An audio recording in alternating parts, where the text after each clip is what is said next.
Hi అండి. ఈరోజు పొడుపు కథ ప్రశ్న ఇష్టంగా తెచ్చుకుంటారు చంపి ఏడుస్తారు ఏమిటది? ప్రశ్న మరొకసారి అండి. ఇష్టంగా తెచ్చుకుంటారు చంపి ఏడుస్తారు ఏమిటది? తెలిస్తే కమెంట్ సెక్షన్లో తప్పకుండా కమెంట్ చేయండి ఫ్రెండ్స్. ప్రతి ప్రశ్నకు ఆన్సర్ చేసిన ప్రతి ఒక్కరికి నా కృతజ్ఞతలు. హాయ్ అండి, నమస్తే, నేను Jhansi. Welcome to our channel Jhansi cooking gardening vlogs. ఎలా ఉన్నారండి? అందరూ బాగున్నారా? నేనైతే చాలా బాగున్నాను. మీరు కూడా చాలా బాగుండాలని మనస్ఫూర్తిగా కోరుకుంటున్నాను. అన్ని యూస్ఫుల్ టిప్స్ అండి. వీడియోని ఎక్కడ కూడా స్కిప్ చేయకుండా చివరి వరకు చూసి వీడియో నచ్చితే చిన్న లైక్ చేయండి ఫ్రెండ్స్. మీరు ఇచ్చే చిన్న లైక్ నా సపోర్టింగ్ ఉంటుంది, మరికొంతమందికి రీచ్ అవుతుంది కాబట్టి ప్లీజ్ అండి లైక్ చేయడం మాత్రం మర్చిపోకండి ఫ్రెండ్స్. ఈ రోజు పెళ్లి రోజు పుట్టినరోజు జరుపుకున్న ప్రతి ఒక్కరికి కూడా హార్ట్ఫుల్ కంగ్రాట్స్ అండి. Many more happiness of the day. ఇలాంటి పెళ్లి రోజులు పుట్టినరోజులు ఎన్నో జరుపుకోవాలని మనస్ఫూర్తిగా కోరుకుంటున్నాను. లేట్ చేయకుండా వీడియోలోకి అయితే వెళ్ళిపోదాం. ఫస్ట్ టిప్ అయితే తెలుసుకుందాం. ఇడ్లీ పిండి పాడవకుండా పులిసిపోకుండా ఎక్కువ రోజులు స్టోర్ ఉండాలంటే ఈ టిప్ అయితే ఫాలో అయిపోండి. ఇలాగా తమలపాకుని ఇలా ఇడ్లీ పిండిలో కానీ దోశ పిండిలో కానీ పెట్టుకుని ఫ్రిడ్జ్లో పెట్టుకుంటే పులుపు లేకుండా టేస్టీగా ఉంటుంది. సో యూజ్ అవుతుంది అనుకుంటే ట్రై చేయండి. ఇంకా నెక్స్ట్ టిప్ అయితే తెలుసుకుందాం. ఏదైనా ఒక బౌల్ తీసుకొని దానిలో కొన్ని వాటర్ అయితే పోసుకొని ఇలా అల్లం అయితే చక్కగా స్టోర్ చేసుకోవచ్చండి. అల్లం పాడవకుండా ఎక్కువ రోజులు స్టోర్ ఉంటుంది. ఇలాగ అల్లం వాటర్లో పెట్టేసి చక్కగా ఫ్రిడ్జ్లో స్టోర్ చేసుకున్నాం అనుకోండి, అల్లం పాడవకుండా ఎక్కువ రోజులు. నెంబర్ 3, బాదం గింజలను అయితే మనం ఇలాగ డబ్బాలో స్టోర్ చేసుకునేటప్పుడు ఇలా లవంగాలను ఒక 4-5 తీసుకుని ఇందులో వేసేసుకున్నాం అనుకోండి, పురుగు రాకుండా పాడవకుండా చీమలు పట్టకుండా ఎక్కువ రోజులు స్టోర్ ఉంటాయండి. సో యూజ్ అవుతుంది అనుకుంటే ట్రై చేయండి. టిప్ అయితే చాలా బాగా వర్క్ అవుతుంది. టిప్ నచ్చిందా ఫ్రెండ్స్? అయితే ప్లీజ్ అండి చూస్తూ ఉండగానే చిన్న లైక్ చేయడం మాత్రం మర్చిపోకండి ఫ్రెండ్స్. ఇంకా టిప్ నెంబర్ 4, ఏదైనా ఒక బౌల్ తీసుకొని దానిలో అయితే ఆనియన్స్ని అయితే ఇలా కట్ చేసుకొని దీంట్లో కొంచెం అయితే డెటాల్ వేసుకోవాలండి. ఒక అర మూత అయితే సరిపోతుంది. ఇలాగ స్పూన్ పెట్టి మొత్తం కలిసేలాగా ఇలా కలిపేసుకొని మనకి కిచెన్లో ఎక్కువగా బొద్దింకలతో అలానే బల్లులతో చీమలతో పురుగులతో చాలా ఇబ్బంది పడుతూ ఉంటాం కదండి. ముఖ్యంగా బల్లులు బొద్దింకలండి. ఇవి పోవాలంటే ఈ టిప్ అయితే ఫాలో అయిపోండి. 100% వర్క్ అవుతుంది. చాలా బాగా వర్క్ అవుతుందండి. ఇలా మనం నైట్ గిన్నెలు కడిగేసిన తర్వాత ఇలా గ్యాస్ స్టవ్ మీద కానీ అలానే ఫ్లోర్ మీద కానీ కిచెన్ సింక్లో కానీ ఎక్కువగా అవి ఆ ప్లేసుల్లో ఎక్కువగా తిరుగుతూ ఉంటాయి కాబట్టి ఆ ప్లేసుల్లో ఇలా వేసేసామనుకోండి, బల్లులు కానీ బొద్దింకలు కానీ వీటి ఘాటుకి కానీ స్మెల్కి కానీ రాకుండా ఉంటాయి. సో యూజ్ అవుతుంది అనుకుంటే ట్రై చేయండి. ఇంకా నెక్స్ట్ టిప్ అయితే తెలుసుకుందాం. కుక్కర్లో మనం పప్పు కానీ రైస్ కానీ ఇలా వండుకుంటూ ఉంటాం కదండి. కుక్కర్ వాచర్లు మనం బయట పెట్టేస్తూ ఉంటాము. అలా కాకుండా ఇలా ఫ్రిడ్జ్లో పెట్టుకున్నాం అనుకోండి, అవసరానికి తీసుకుని వాడుకోవచ్చు. వాచర్లు కూడా పాడవకుండా ఉంటాయి. సో యూజ్ అవుతుంది అనుకుంటే ట్రై చేయండి. టిప్ నెంబర్ 6, మనం తీగల మీద బట్టలు అయితే ఆరిస్తూ ఉంటాం కదండి. ఒక్కొక్కసారి బట్టల క్లిప్లు అవసరానికి దొరకనప్పుడు ఇలా ట్రై చేసి చూడండి. పెన్ని క్యాప్స్ అయితే ఉంటాయి కదండి. ఈ క్యాప్స్ అయితే బట్టల క్లిప్స్ కంటే కూడా చాలా స్టిఫ్గా గట్టిగా ఉంటాయండి. గాలి వచ్చినా కూడా ఎగిరిపోకుండా ఉంటాయి. సో యూజ్ అవుతుంది అనుకుంటే ట్రై చేయండి. ఇలా బట్టలు ఆరేసుకునేటప్పుడు అవసరానికి బట్టల క్లిప్ లేనప్పుడు ఇలా పెన్ని క్యాప్స్ అయితే యూజ్ చేసుకోవచ్చు. సో యూజ్ అవుతుంది అనుకుంటే ట్రై చేయండి. ఇంకా నెక్స్ట్ టిప్ అయితే తెలుసుకుందాం. శనగగుళ్ళు ఇలా డబ్బాలో స్టోర్ చేసుకునేటప్పుడు ఒక్కొక్కసారి పురుగు వచ్చేస్తూ ఉంటుంది కదండి.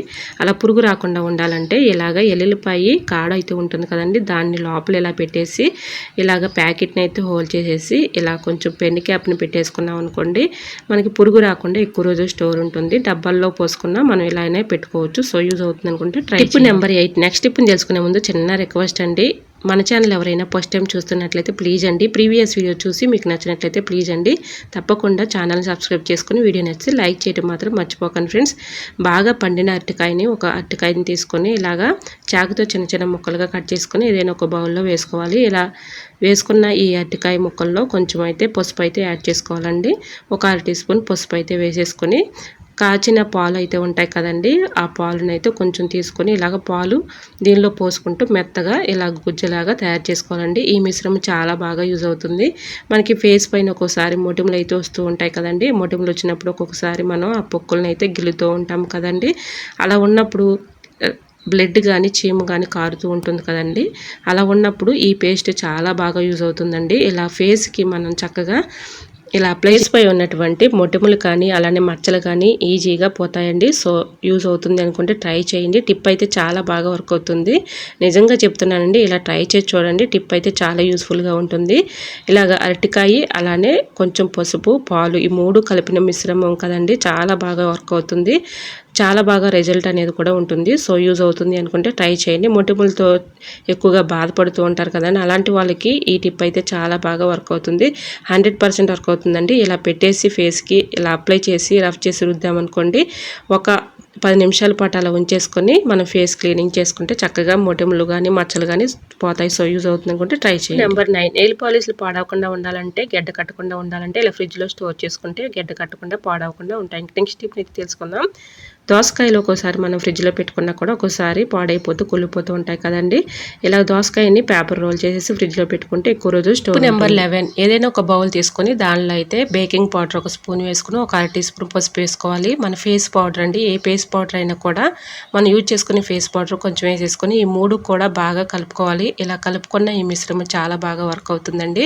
మనం ఇంట్లో ఊడ్చుకునే చీపుర్లు అయితే ఉంటూ ఉంటాయి కదండి, ఒక్కొక్కసారి మనం ఇలా క్లీన్ చేసుకోకపోతే దీనిపైన మనకు తెలియని బ్యాక్టీరియా కానీ క్రిములు కానీ ఇలాగ డస్ట్ కానీ ఉంటూ ఉంటుంది కదండి, అవన్నీ కూడా పూర్తిగా రిమూవ్ అయిపోతాయి. ఇలా ఈ 3 కలిపిన మిశ్రమాన్ని ఇలా చీపురు పైన వేసేసి ఇలా ఊడ్చుకున్నాం అనుకోండి, దీనిపై ఉన్నటువంటి క్రిములు కానీ బ్యాక్టీరియా కానీ డస్ట్ కూడా అంతా కూడా పూర్తిగా రిమూవ్ అయిపోతుంది. ఇలాగ మనం 1 వీక్ కానీ అంటే 1 మంత్ కానీ ఇలా క్లీన్ చేసుకున్నాం అనుకోండి, చీపురికి మనకి తెలియకుండానే డస్ట్ అని అలానే క్రిములు కానీ బ్యాక్టీరియా కానీ ఫామ్ అవుతుంది కదండి, ఎటువంటి ఇబ్బంది లేకుండా ఉంటుంది. ఇలాగా ట్రై చేయండి. టిప్ అయితే చాలా యూస్ఫుల్గా ఉంటుంది. టిప్ నచ్చిందా అండి? ప్లీజ్ అండి నచ్చితే మాత్రం వీడియో లైక్ చేయడం మాత్రం మర్చిపోకండి ఫ్రెండ్స్. ఇంకా నెక్స్ట్ టిప్ అయితే తెలుసుకుందాం.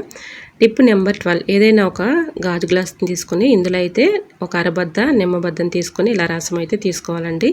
ఇలా రసం అయితే పిండుకున్న తర్వాత కొంచెం పసుపు అయితే తీసుకోవాలండి. ఒక 1/2 టీ స్పూన్ పసుపు తీసుకొని ఒక స్పూన్ తేనె వేసుకుంటే సరిపోతుంది. ఇలాగా తేనె కూడా వేసుకోవాలండి. ఇలా తేనె కూడా వేసుకొని 3 కూడా బాగా కలిసేలాగా కొన్ని వాటర్ అయితే పోసుకొని ఇలా మొత్తం కూడా మిక్సింగ్ చేసేసుకొని వాటర్ కలుపుకోవాలండి. ఇలా వాటర్ కలుపుకున్న ఈ వాటరు చాలా బాగా యూజ్ అవుతాయండి. మనకి స్టమక్ పెయిన్ వచ్చినప్పుడు కానీ అలానే మనం ఎక్కువగా మెన్సెస్ డేట్ వచ్చినప్పుడు పీరియడ్స్ టైంలో ఈ వాటర్ తీసుకున్నాం అనుకోండి, స్టమక్ పెయిన్ ఇవి తాగిన 1 అవర్లోనే చక్కగా తగ్గిపోతుందండి. నిజంగా చెప్తున్నాను, ఈ టిప్ అయితే చాలా బాగా వర్క్ అయింది నాకైతే. మీకు కూడా షేర్ చేస్తున్నాను. సో యూజ్ అవుతుంది అనుకుంటే ట్రై చేయండి. టిప్ నెంబర్ 13 మనం రైస్ అయితే ఇలాగా గిన్నెలో వండుకున్నప్పుడు ఒక్కోసారి రైస్ మనకి ఆఫ్టర్నూన్కే మెత్తబడిపోతూ ఉంటుంది కదండి. అలా మెత్తబడిపోకుండా ఉండాలంటే ఈ టిప్ అయితే ఫాలో అయిపోండి. ఇలా రైస్ వండిన ఈ గిన్నెని ఏదైనా ఒక ప్లేట్లో వాటర్ పోసుకొని ఇలాగ ఈ వాటర్లో ఈ రైస్ గిన్నెని అందులో పెట్టేసుకున్నాం అనుకోండి, చీమలు ఎక్కకుండా ఉంటాయి. అలానే మనకి మెత్తబడిపోకుండా రైస్ ఎక్కువసేపు అలానే ఉంటుందండి. సో యూజ్ అవుతుంది అనుకుంటే ట్రై చేయండి. టిప్ అయితే చాలా యూజ్ఫుల్గా ఉంటుంది. టిప్ నెంబర్ 14 రైస్ ఒక్కొక్కసారి అనుకోకుండా మాడిపోతూ ఉంటుంది కదండి. అలా మాడిపోయినప్పుడు మనకి తినాలన్నా కూడా అది మాడిపోయిన వాసన స్మెల్ అనేది వచ్చేస్తూ ఉంటుంది కదండి. అలా స్మెల్ రాకుండా ఉండాలంటే ఇలా ఆనియన్స్ని శుభ్రంగా వాటర్లో కడిగేసిన తర్వాత ఇలాగ ఆనియన్స్ని అక్కడక్కడ పెట్టేసుకున్నాం అనుకున్న రైస్లో మాడు వాసన లేకుండా మంచి స్మెల్ వస్తుంది. సో యూజ్ అవుతుంది అనుకుంటే తప్పకుండా ట్రై చేయండి. మాడు వాసన అంతా కూడా ఈ ఆనియన్స్ పీల్చుకుంటాయి కాబట్టి స్మెల్ లేకుండా ఉంటుంది. సో యూజ్ అవుతుంది అనుకుంటే ట్రై చేయండి. ఐ హోప్ ఈ టిప్స్ అని మీకు నచ్చాయి అనుకుంటున్నా. నచ్చితే మాత్రం ప్లీజ్ అండి వీడియో లైక్ చేసి మీ ఫ్రెండ్స్ అండ్ రిలేటివ్స్ షేర్ చేయండి. ఫస్ట్ టైం మన ఛానల్ ఎవరైనా చూస్తుంటే ప్లీజ్ అండి ప్రీవియస్ వీడియో చూసి మీకు నచ్చితేనే ఛానల్ని సబ్స్క్రైబ్ చేసుకోండి. పక్కనే ఉన్న బెల్ ఐకాన్ క్లిక్ చేయండి. బెల్ ఐకాన్ క్లిక్ చేయడం వల్ల నోటిఫికేషన్ వస్తుంది. మన వీడియోస్ అనేది మిస్ అవ్వకుండా చూడగలుగుతారు. ఈ టిప్స్ అన్నిటిలో ఏ టిప్ అయితే మీకు బాగా నచ్చిందో తప్పకుండా కమెంట్ సెక్షన్లో కమెంట్ చేయడం మాత్రం మర్చిపోకండి ఫ్రెండ్స్. ఈరోజు అడిగిన పొడుపు కథ క్వశ్చన్కు కూడా ఆన్సర్ తెస్తే తప్పకుండా కమెంట్ సెక్షన్లో కమెంట్ చేయడం మాత్రం మర్చిపోకండి ఫ్రెండ్స్. ప్రతి ప్రశ్నకు ఎంతగానో రెస్పాండ్ అయ్యి కరెక్ట్ ఆన్సర్లు పంపిస్తున్న ప్రతి ఒక్కరికి కూడా నా కృతజ్ఞతలు తెలియజేసుకుంటున్నానండి. ఓకేనండి, ఇంతవరకు ఎంతగానో చక్కగా నా టిప్స్ అన్ని కూడా చూసి లైక్ చేస్తున్న ప్రతి ఒక్కరికి కూడా నా కృతజ్ఞతలు తెలియజేసుకుంటున్నాను. ఇలానే సపోర్ట్ చేయండి. ఇంకా రోజు కూడా మంచి మంచి టిప్స్ అయితే షేర్ చేస్తూ ఉంటాను. ఓకేనండి, మరికొన్ని టిప్స్తో మళ్ళీ మేము ముందుకు వచ్చేస్తానండి. అంతవరకు బాయ్. అందరూ బాగుండాలి, అందులో నేను ఉండాలని ఆశిస్తూ నేను మీ ఝాన్సీ. Thanks for watching.